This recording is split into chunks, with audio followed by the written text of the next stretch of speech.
This man's journey is nothing short of remarkable. From his humble childhood years in Brooklyn, New York, to being a movie star, Hollywood movie star, he still speaks with unfiltered honesty, wit and charm, as you're about to find out, and has an address book that most of the world's media would kill for, many of whom came to his book signing the other night in Chelsea.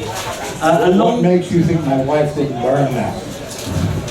Yeah, no, I can understand that. Yeah, I can understand that. A long-term relationship with Kim Novak, and I'm saying that because she's not here. And a marriage to bionic woman star Lindsay Wagner, or Wagner, we heard earlier, finally led to him meeting the love of his life, Dempsey and Makepeace co-star GLYNIS Barber, who he remains married to 35 years after saying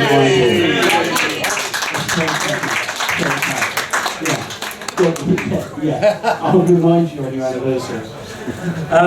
In his new autobiography, which I will hold up here, That's All I'm Saying, he lifts the curtain on the excesses of the film and TV industries, revealing the power struggles, abuses of authority, and the untold realities of life behind and in front of the cameras. The book takes us through the glamour and sunshine of Hollywood to wild adventures across Europe and learning to love rainy London, although Hertford's quite sunny today, tomorrow it will rain. Everyone who has read this book so far has told us that it's hilarious, and we've had a few this morning as well, and that they couldn't put it down, and that includes writer Linda LaPlante, who honoured him with the foreword, Bill Wyman of the Rolling Stones, and Dame Joan Collins. He was here in 2022 without a book, and now he's back with one. That's all I'm saying. Ladies and gentlemen, Michael Brandon.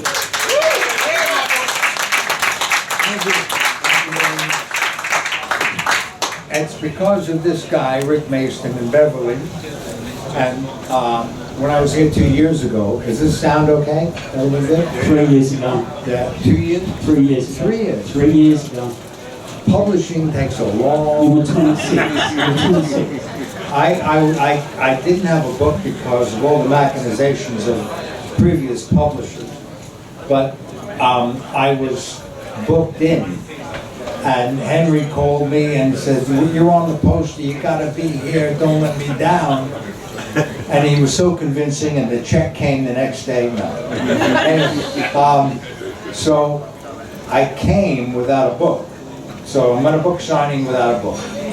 Anyway, after the talk, I met Rick. And Rick and Beverly said, "Boy, too bad to meet you now. We'd love to have met you before your book." I said, "I had no book. So I have no publisher because it all went, sideways." You can say tits up. You can say tits up. I can't, you can. Oh, sorry. Anyway, we did it. We got together, and within almost no time, he had a publisher for me, and we have a book. So we're here with a book. It's a book that I can actually say I'm very proud of, and it was well done, and the publisher only had a few notes, but they were very important notes that put important moments into the story, because the stories I have, I can go on with stories forever, but it's connecting those bits of life and those stories so that it becomes an entertaining read, and that's all truth, and it worked. It did, and as you can see, it's a very thin book, and probably the first volume of his life, because it's unbelievable. I'm going to have to try and get you off stage on time because you've got so many anecdotes. You're just going to have to buy this book and get a signed copy at the end. So let's start with your upbringing in Brooklyn. So tell us about that and your relationship with your parents, specifically including the story in the book about the Paul Anka record. But let's start with your upbringing first. I just say that if you're born in New York, everywhere else is a small town because it's intense, and you get things thrown at you. You know, you could say good morning and somebody stabs you. You know, it's like it makes. You know, I would play Roy. Yeah, true hero. I think you need to talk to the guy that's making that. Yeah, Okay. You grow up with fear. You know, you get bullied in school. You know, you have to join gangs or fraternities, as they were called in the school. It's just a fancy name for it. And that's how you kind of survive. You get through life. I was fast, so I could run. I was funny, and that's how I did it. I was, like a chameleon, and that's how I survived through Brooklyn. My parents didn't have much of an education. My father, I think, went to the 2nd or 3rd grade of school because he had to go to work to help pay the rent. He pushed a vegetable cart for 5 cents an hour. And he was a major influence in my life because what he tried to imbue upon me and teach me was street smarts. And that was his college. That's why I call him the gutter Confucius. It all came out of the street. And there was a time, the way I could express myself as a kid, because I was lonely, I was not popular, I couldn't get a date, I used to make a list of 10 girls to ask to a prom or a party, and wind up with Freddie Joseph, who was on the back page, who had a mustache thicker than mine, but she was available. So I used to come home and put on my 45s, and that's where I would lip sync into the mirror on the back of the closet door and let out all the feelings, the frustrations, the love, the passion. But later, as I wrote the book, I realized I never sang out loud. It was just miming, just lip syncing. And my theme to my life was Paul Anka's song, Lonely Boy. That seemed to be the right thing. And my mother had a voice that was very nasal and very New York. And she had an expression that looked like God smeared a little bit of dog shit right under her nose. Look at this room. It's disgusting. It's a pig pen. And she started throwing all my stuff around. And then she got to my 45s. I said, not the records, Mom, not the records. And she grabbed the record. And I said, Mom, put it down, put it down. No, and she's got the record, and I had to grab it to try and get it back. So we both had, it was a 45. So we both had 2 fingers in the big hole of Paul Anka. Right? And we're going like this, up and back, and I could see it was going to break. So I let it go. And she went backwards, and she went down the stage, even in tune. I'm just a lonely boy. She could have been dead or broke, but the record was okay. Mom, you all right? Wait till your father gets home. Well, like an idiot, I waited. I should have run for it. That's what I should have done. But where was I going to go? So I decided, I went down to the basement, to the red toolbox, my father's holy grail. The world was built with that toolbox. I still have that red toolbox. It must be 100 years old. And I got a latch lock, a slide bolt, and what was the other one? It was a hook. And I went up and I installed all this. On other days, my father might have been proud of me. He was an automobile mechanic. motor divisions in the Army, and he was big. And I see the lights of his car pull in the driveway. And then I hear my mother, "Where is he?" "In his room." And I hear boom, boom, boom. He's coming up. My father was a big man. Fee, fi, fo, fum. I smell the blood of my idiot son. And he's at the door. And I see the lock turning. "Open this door." "No. Open this door. If I open the door, you're gonna kill me. If you don't open the door, I'm gonna kill you." "No. You got 3 seconds to open this door. 1, 2. You know, I love Greek mythology, you know, and Roman history, you know, and we were about to die, salute you. The gods were not on my side that day. 3. And it's quiet. I think maybe he's gone away. And then he hit that door. The locks, the door, the molding in the wall all came flying out like cardboard. The plaster dust surrounded him like the smoke of hell. He leaned over, he grabbed me by the shirt, he picked me up into the air. "You ever lay a finger on my wife again, I'll bust your skull." "Yeah?" "Drop me." He's gone. I'm okay. I'm alive. My wife, that's my mother. And then I got it. I came second. First came his wife. So that was a big lesson. My father had lots of lessons. You want me to go on? No, I think it's set for the evening that I'm going to interview people who are sort of facing up to scary people, and in your case, it was obviously your dad. Well, yeah, it took 4 or 5 heart attacks before he mellowed. and then we were able to talk, and then it was okay then. But it was tough because he didn't like the way my hair. I used to have, like, you know, I was like a grease ball. You know, the DA in the back with the pom pom, and he said, "Miriam, get me the scissors."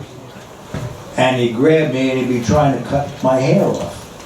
And so we'd get into a battle and I would go like that, and he said, "Oh yeah? Go ahead. Take your best shot, because it's going to be your last." And, you know, it was like, but I didn't see that as any abuse. I mean, now, you know, you touch a kid and they call it abuse. And I didn't see it as any of that. I saw it as growing up. I saw it as that's what fathers do, and if I did something wrong and he starts reaching for the belt, you know. But it wasn't like he just beat me when he felt like it. I had to cross a line somewhere, and I used to cross the line all the time, you know. So it's a different world, and you know.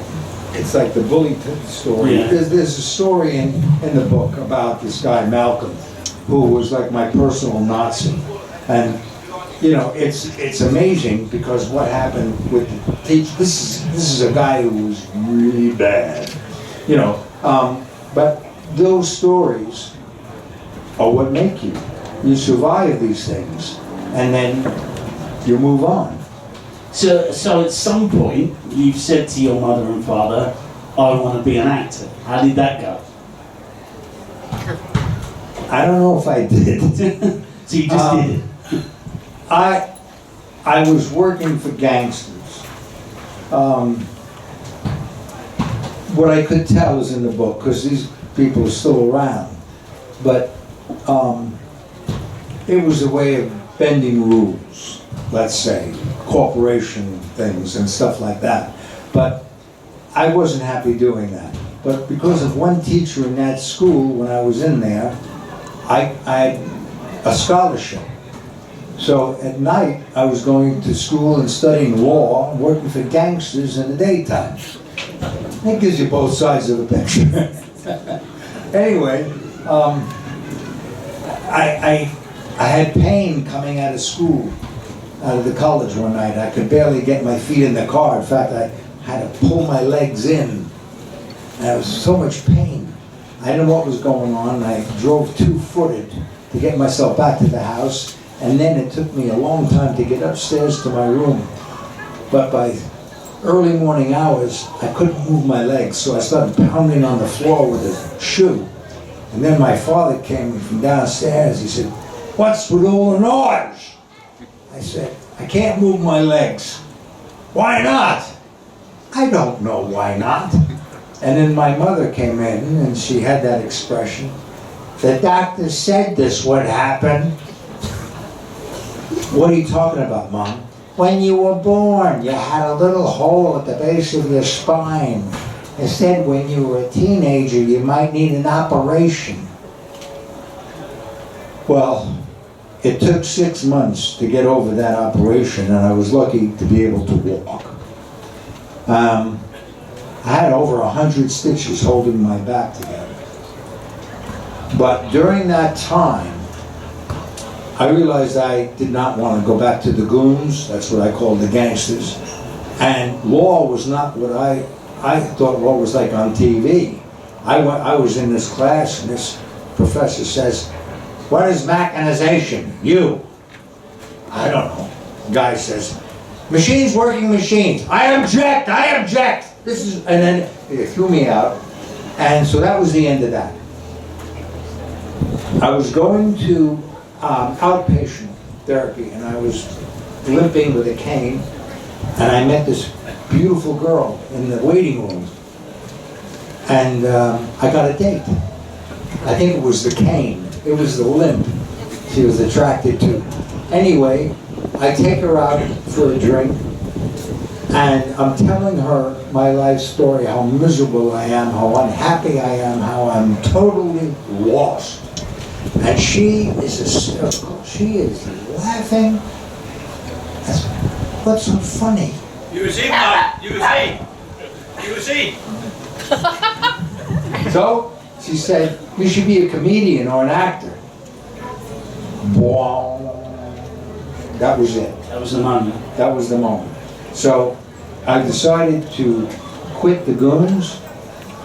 School quit me. And I told my parents, that's what I want to be. And as I was going out the door, I heard my father say to my mother, "Next, I want to borrow your clothes." So, it was not something that was supported. So, as you can probably hear, we can't go through all this book, so I'm going to jump a little bit now. So you began study at the American Academy of Dramatic Arts, and you had some schemes, didn't you, to get you auditions, which often worked. Well, there was one getting into the school. Yeah, tell us about that then. When I was working for the goons, they gave me a brand new Cadillac, and I delivered these envelopes. Okay, so on one of my goon runs, I drove by the American Academy of Dramatic Arts, the American RADA. And I walked in, and I looked around, I saw a door that said, "Admissions, Bryn Morgan." So I walked in. This guy looks up, he said, "I'm sorry, can I help you?" "Yeah, I want to join up." He said, "This is not the Army." I said, "Oh, I want to be an actor." He said, "What, do you have an appointment?" I said, no, I just want to join up. How much?" He said, "That's not how it works. You have to fill out a form, several forms. We want to know what you've done." I said, "I haven't done anything. Nothing I can talk about." Anyway, he says, "So your acting history?" "None. In fact, I had never even seen a play." And he said, "Well, you've got to fill out these forms, and then you make an appointment and you come in and audition." I said, "Let me get this straight. You want me to act?" before you taught me how. You know? He said, well, it's not exactly that. He said, we just want to see if you have a spark. I said, I got a lot of sparks. I said, no, how much is it? He said, the tuition is discussed after your admission. I said, how about I just double it right now, cash, and we move on? He said, you trying to bribe me?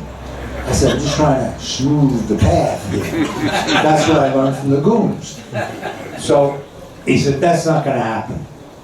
So he gave me a book of scenes, probably classic plays, I don't know, I had no idea. And he said, we audition every Wednesday afternoon after 3. Nice to meet you. Oh, that's not how I thought it would go. And I was leaning against the caddy, thinking, what am I going to do? That was a short career. And I see bookstore down Madison Avenue. So, Hamlet, that's acting. Well, I think so, anyway. So I walk down to the bookstore and I find Hamlet, and I flip through it till I find that speech. You know, the one everybody seems to know. Well, I spent an hour, and I got the gist. So it's 3 o'clock, and it's Wednesday. So I go back in. Why wait another week? Let's get this career rolling. So I go in, and now this big room is filled with all these people, and they're all dressed up, costumes. Look at a bunch of pilgrims. And I didn't think about that. I'm in a 3-piece suit. So I woke up to the desk, and I said, I'm here for my audition. What's your name? So I thought, well, I got to come up with a proper acting name. So Brando was my favorite actor. So I said, Michael Brandon. She said, I don't see it. I said, oh, please look again. This is really important. This is the fork in my life. You know, I took 2 trains to get here. I took a day off from work. She said, you know, so the pilgrim comes out of the door behind her. And she says, go right in. I said, what? She says, go right in. So my first acting worked. What's the difference between acting and lying anyway?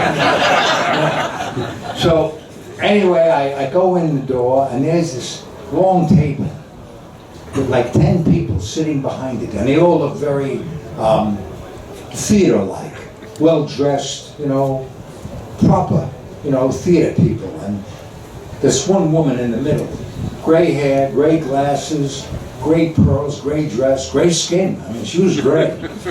And she stands up. She was like a bony thing, right? And she says, what's your name? Michael Brandon. I don't seem to have your details. I don't have any other details with me. She said, right. And now I see at the end of the table, Bryn Morgan, the admissions guy. He's leaning back and saying, how could this guy have an appointment? I know he doesn't have an appointment. It's not his name, and I know he's never acted. What are you going to do for us? Do for you? What scene? Oh, Hamlet. This I gotta see. When you're ready. So I jumped in. To be or not to be? That's a fucking question. And I had no clue what I was saying. It was another language. Could have been Dothraki. But I got to one line where I thought I knew what it was. It was this bear bodkin. And I didn't know it was a bear bodkin. I thought it was a bear bodkin. So I said, this bear bodkin, and I tore open my vest. And the buttons of my shirt and the vest go flying and hit this gray lady in her gray glasses like a windshield. It was so big. Bing, bing, bing, bing. Which cracks up Bryn Morgan like it's the funniest thing in the world he's ever seen. And he starts to laugh, and pretty soon he's going, and he's dropping to his knees. And I'm going on saying things I have no clue what it means, watching this guy die, and he's going, and pretty soon they all start laughing. And the letter I got said, you are accepted into the American Academy of Dramatic Arts. I'm gonna be an actor.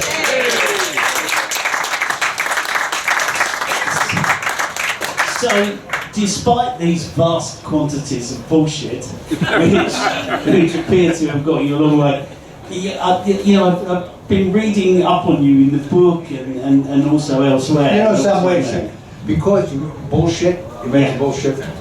I was doing a picture with GLYNIS Barber. It was called Rich and Famous with Candice Bergen, and it was being directed by George Cukor. George Cukor was the master.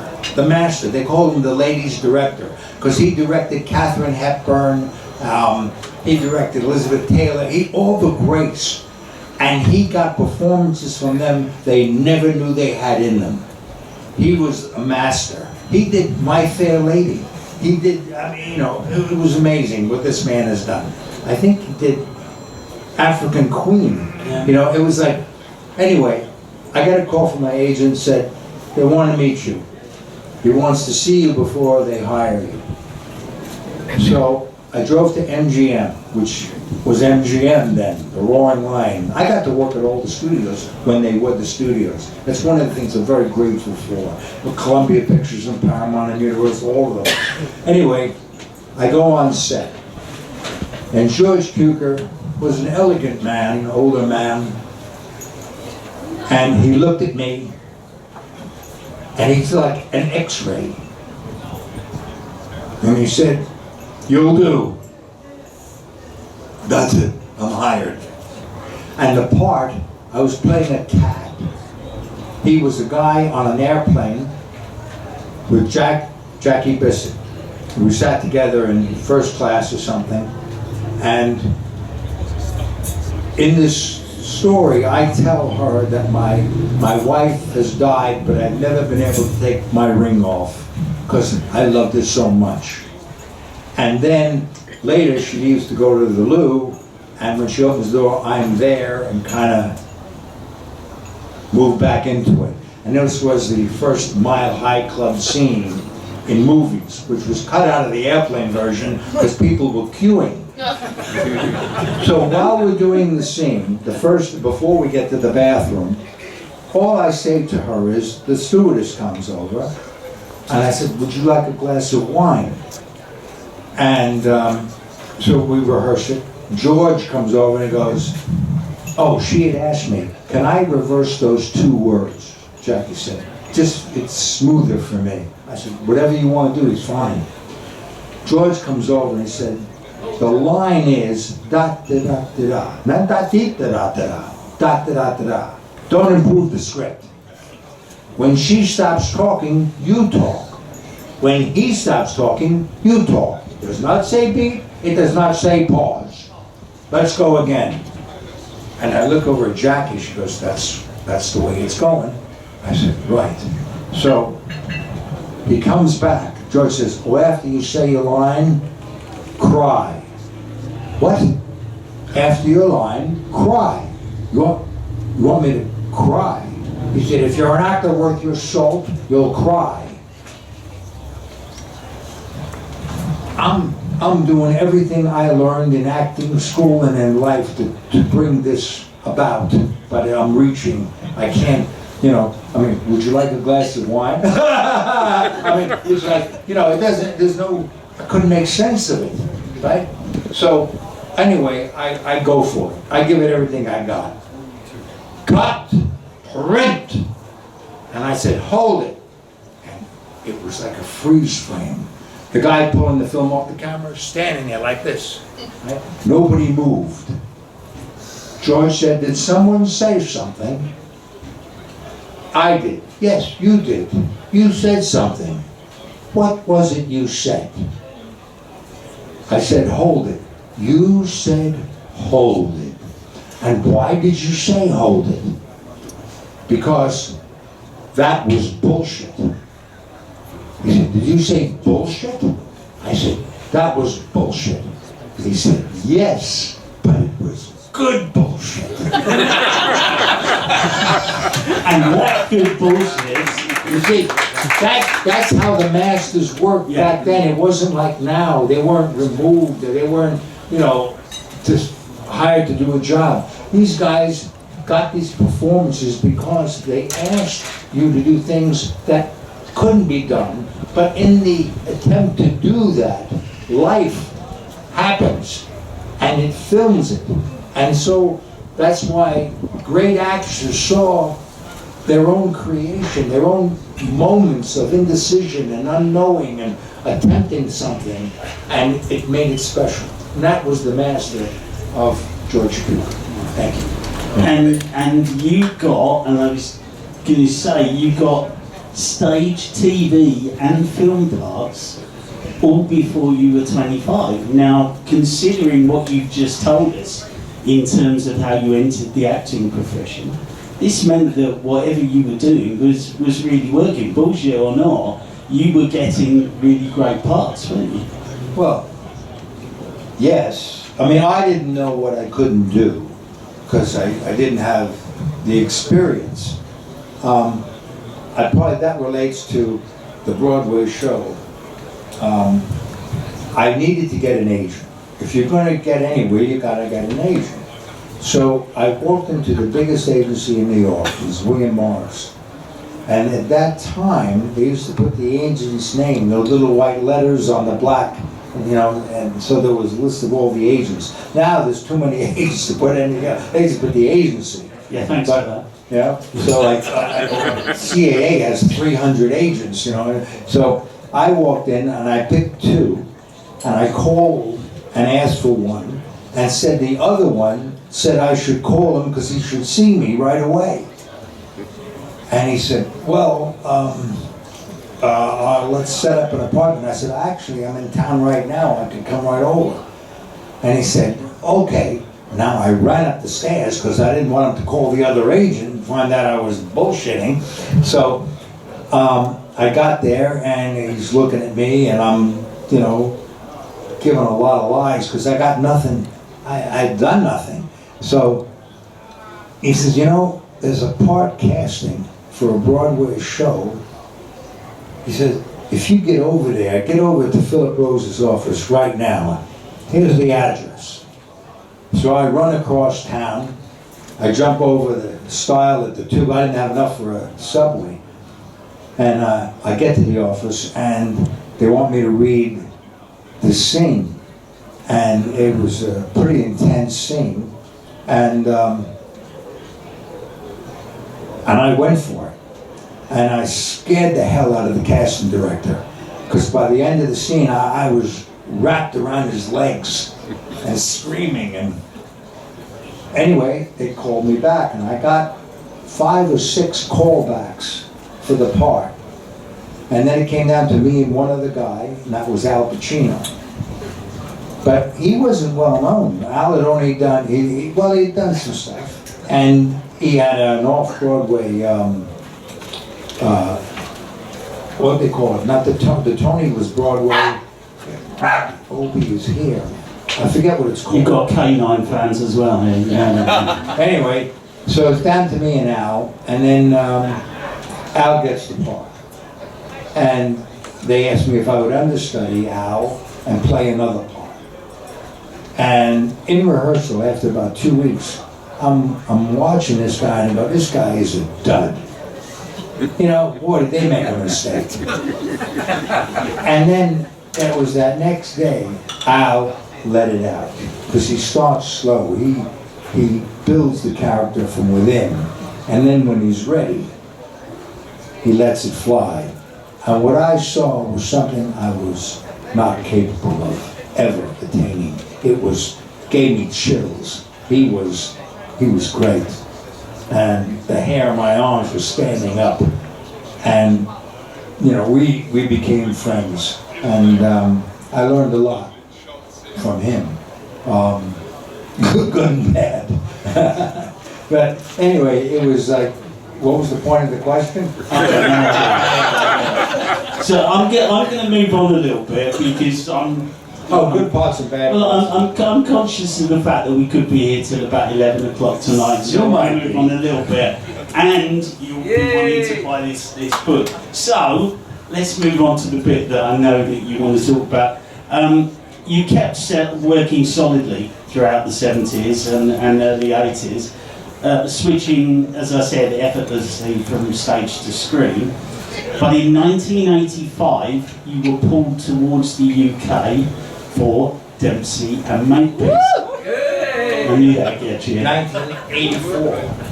From 1984, just rewind that bit, okay, take that down. Was it 84? Yeah, it was 84. 84.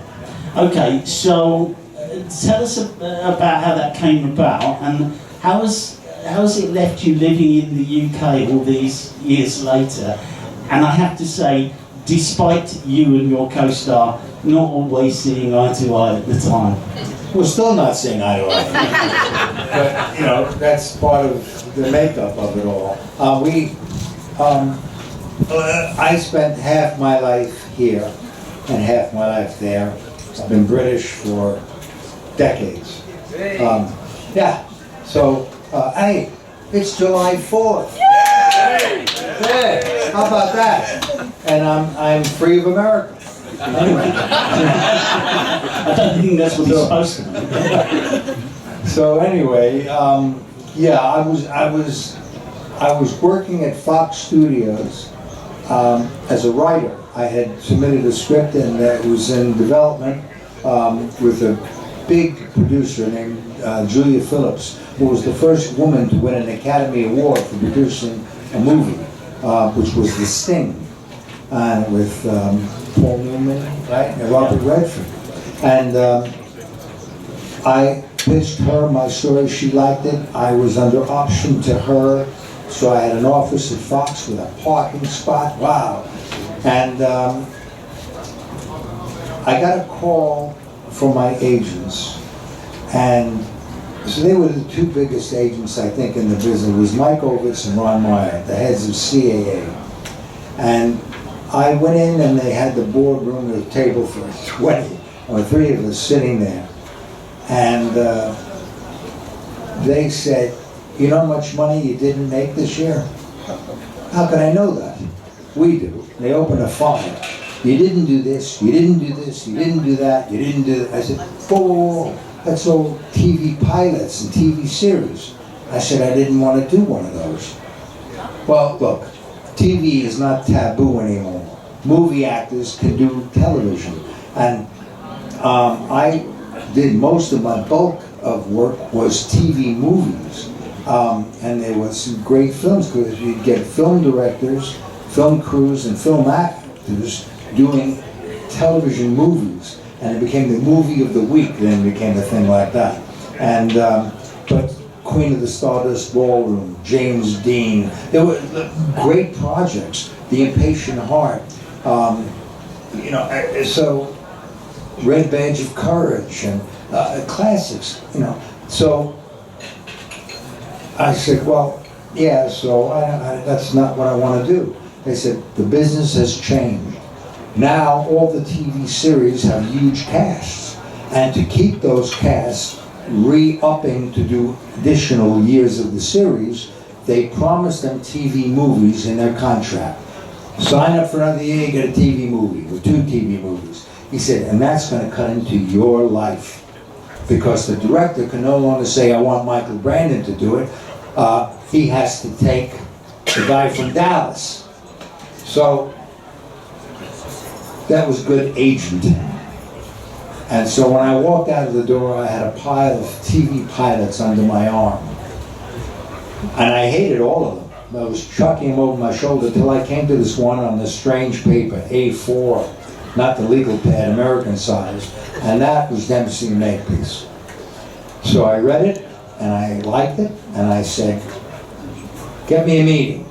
They said, they don't want to see you. Why not? You're not right for the part. I'm not right for the part, but the way I see it, because that's what I used to do. You see, I didn't do a lot of work because I didn't like scripts, or I would change the part and in a way that it I wanted to portray this character. So I think everybody has a sense of humor. I think, you know, there's humanity in all people. Anyway, they got me a meeting, and it was definitely a favor because these two Englishmen were packing their bags as I'm standing in the doorway. And I said, look, I know you guys don't think I'm right for this part, and I'm not. But if you would consider that this guy Dempsey is not James Dempsey III, because then it's all about money and class, but is a New York homicide detective right out of the streets of New York. He'll teach this lady Harriet Makepeace the true meaning of the bar's words. That's my spiel. Goodbye. And I got a call. It said they're at the airport. They're going to take the later plane. They're coming back. They want to put it on video, and the rest is history. So that became the beginning of Dempsey Makepeace. And so you meet your co-star, GLYNIS Barber, and tell us a little bit about the early days of your relationship. Well, what about, like, the old days? I mean, it was, what can you say? We were spending 19 hours a day with a person, you know, sometimes 7 days a week, because in the first month of the show, we didn't have off any weekends because the schedule had to be met, and we'd have to use Tower Bridge or the Pall Mall or somewhere they could get a Sunday or something. And I was relentless. I kept hitting on her. You know, you want to come back to my place for a cup of coffee, a shower, you know. So it was getting on her nerves because, well, it was inappropriate, but it was not as inappropriate then as it is now. But she had a boyfriend who was getting upset, and therefore upsetting her. So that caused friction between us. But we survived that. And on the tour in America, after the first season was done, she didn't talk to me in New York. In Chicago, we took a break. We walked along the lake shore, but no talking. In San Francisco, we had a meal, and I think she said, "Pass the salt, please." In LA, we were at the same hotel, because I had rented out my house to Bruce Willis, who was doing moonlighting. Anyway, ours was like the English moonlighting, but all my friends came over, and they swarmed around her, you know? And my best friend, Kenny, was saying, "She's great." "What do you mean?" "She's great."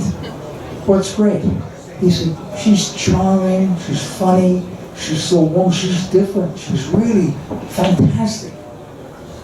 "You think she's fantastic? After what I told you?" I started to see her with fresh eyes. You know, like without the character of Dempsey, without Makepeace, we were ourselves. And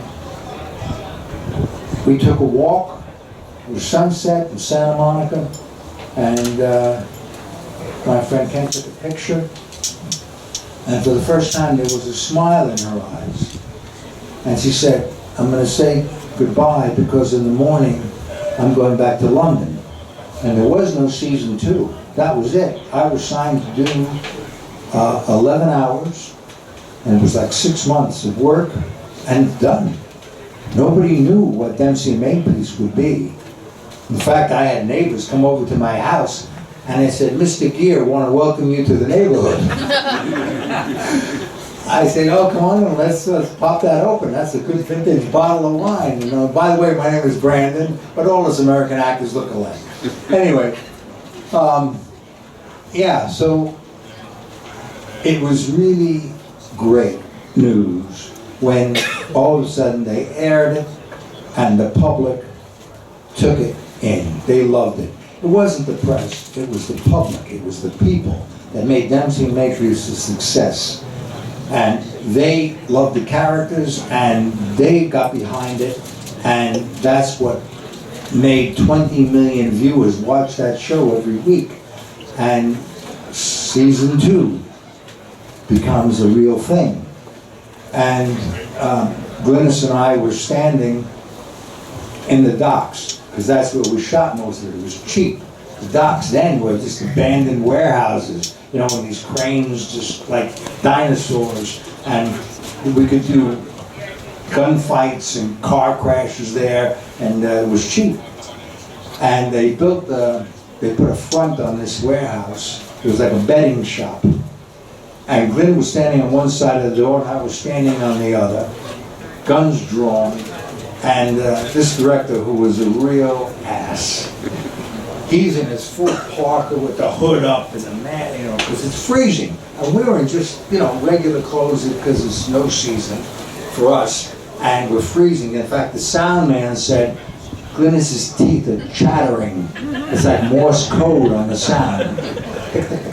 So, okay, all right, can we finally get this? We hadn't done anything. It took them all day to rig this thing, so he's just out to lunch.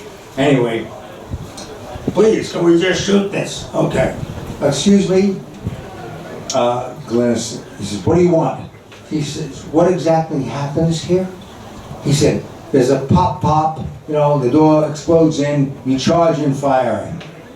Right. Okay, let's go. Excuse me, what now?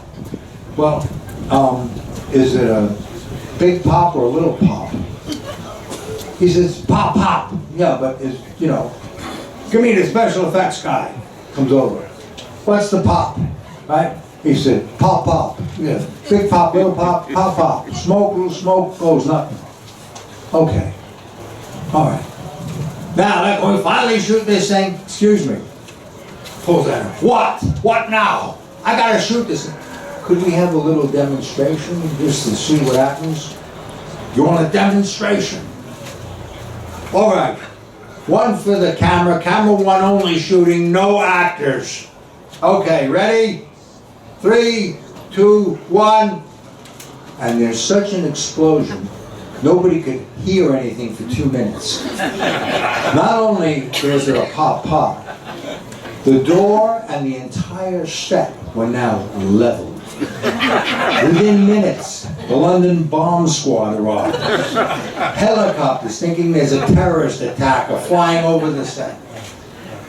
We would have been on the 10 o'clock news as 2 dead actors. And that's the way it goes. Because you get good guys and you get guys who just, you know, pop. Anyway, yeah. So that's what it was like. And we survived these things, and we went on. We got injured a bit, and that's when we got permanent stunt doubles. And they were great, too. And yeah, but it was like doing the work. And then in the second season, the smile in her eyes got a little bit brighter. Well, I think despite the fact that I've got so many more questions here, which I'm not going to get a chance to ask now, so it would be unfair of me not to use this point to open it up to the audience. So who's got a question for Michael? Yep, okay. Gentleman down there.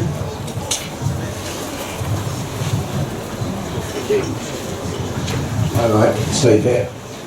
Is there a movie role that you've watched in the last 20, 30 years that you knew you could do better, and that was your dream character to play?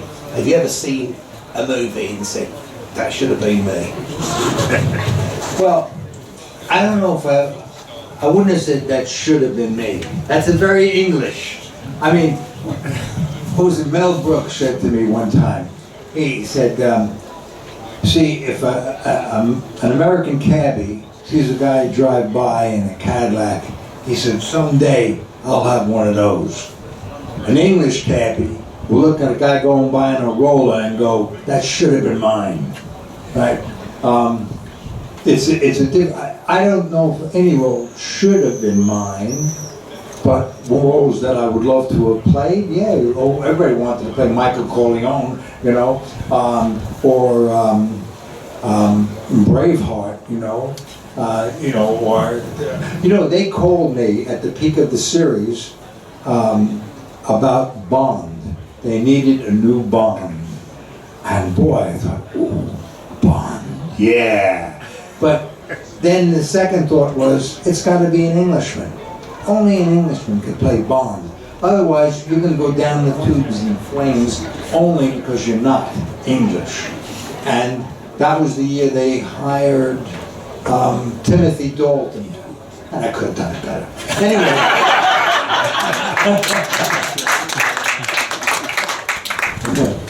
Hi. Can I ask, how and why did Al make the hair stand up on your arm? Sorry? Al Pacino, why did he make the hairs on the back of your neck stand up? How did he do Okay. He was, okay, how do I explain it? He said he was doing a scene. He was a juvenile in juvenile prison. And there was a psychiatrist who kept prodding him. And he sat there, he didn't do anything. And then he said, you want to know about my father? You want to know? All right, I'll tell you about my father. I found him. After 19 years. I found my father. He was a barber. A fucking barber. That's right. So I'm sitting there and I'm reading a magazine. Right? And he finishes this guy. And he goes, next. I'm the only one there. He must mean me, right? So I get up and I sit in the chair and he puts his fucking apron on me and he ties it. Right? After 19 years, I find my father has given me a fucking haircut. Then he takes a picture out of a drawer, a Polaroid. Right? And it's this hoary-looking blonde with a baby on her lap. Only the baby's got a dango like that, see? And then he says, how do you like that? Takes after his old man. And I hate that! Okay? Al took that scene to a place I had never been. And he brought it alive, and then that went on. He hit him 20 times. I hit him, and he took it down to the floor.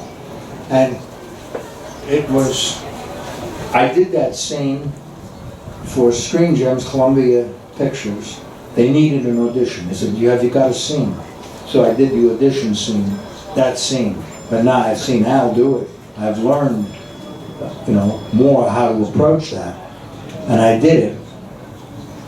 And they sat there and they looked at me. They said, all we can offer you is a television contract. And then they put it in the drawer. But you're better than that. You'll do better on your own. Well, that put me in a tizzy. I walked down the street going, what the hell was that? I just got rejected with a compliment? How does that work? I mean, what's going on? I was really twisted up on that one. But I understood that later, because Renee Valente was the president of casting. She became a real, mate.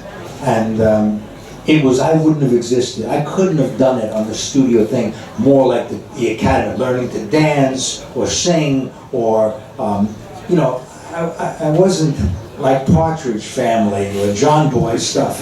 I couldn't have done it. I would have driven me crazy. I wanted to get into the acting, deeper acting of films and theater than I could get from the acting school or from a television contract. Did that answer the question? Yeah, that answers the question. Anybody else with questions? Don't be shy, he isn't. I think, is that someone at the back there? Straight back? I think that's Graham.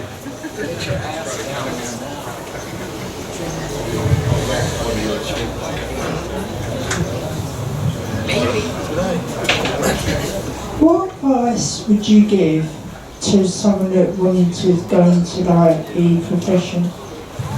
That's all. I have a little problem with hearing. What advice would you give to someone that wants to go into the profession? What advice? Yeah. I think the best advice I ever got was be yourself, because nobody else can be you. You are unique. The more you can be, the more unique you are.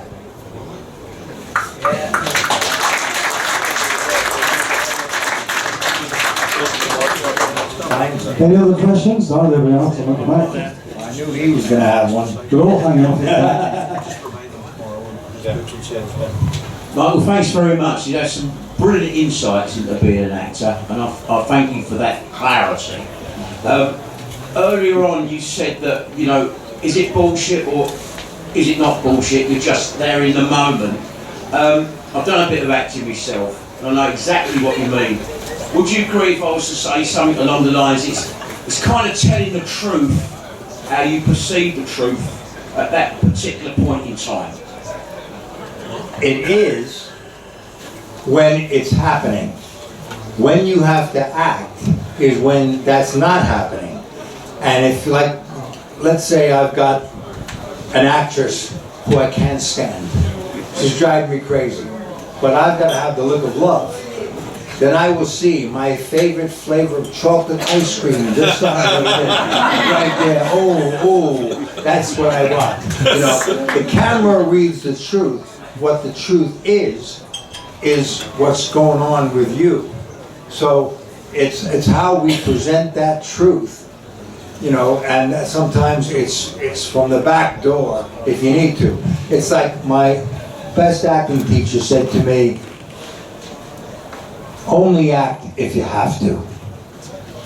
No acting, please.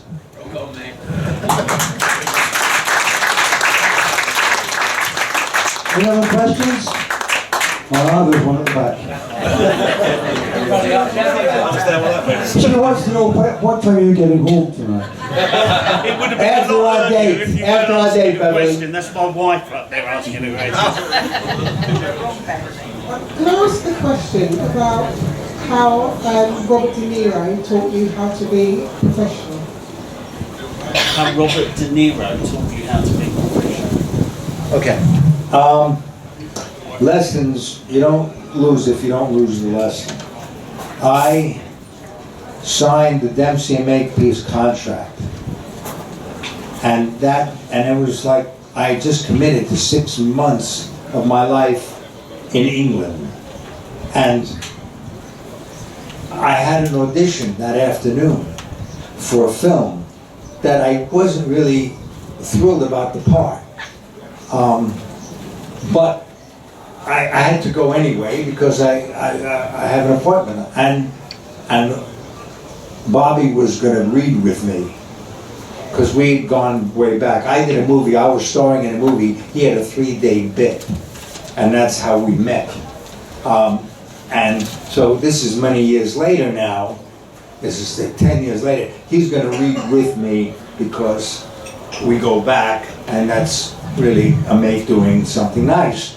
So I had to go, and I went in, I did the reading, and we walk out together, and he goes, "What was that?"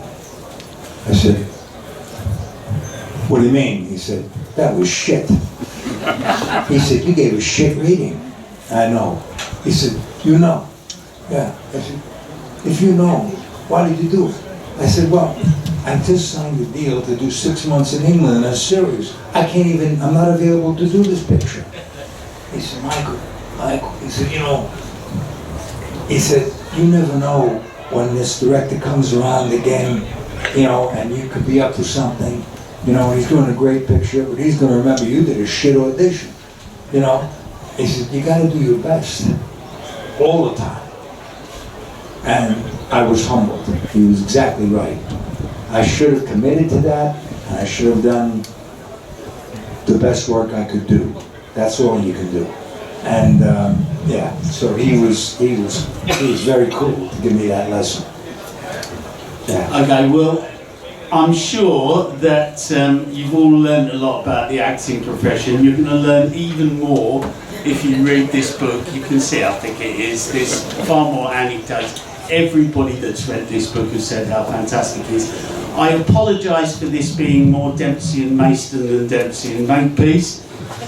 But this guy on my right-hand side, he's become a personal friend. We sneak off to have Five Guys together every so often. Yeah, okay, yeah, I said it on film now. No buns, no buns. No buns. So he's been an absolute, for 3 years now, he's become a friend, but he is a true star. So please, put your hands together for Michael Brandon, and that's all I'm saying.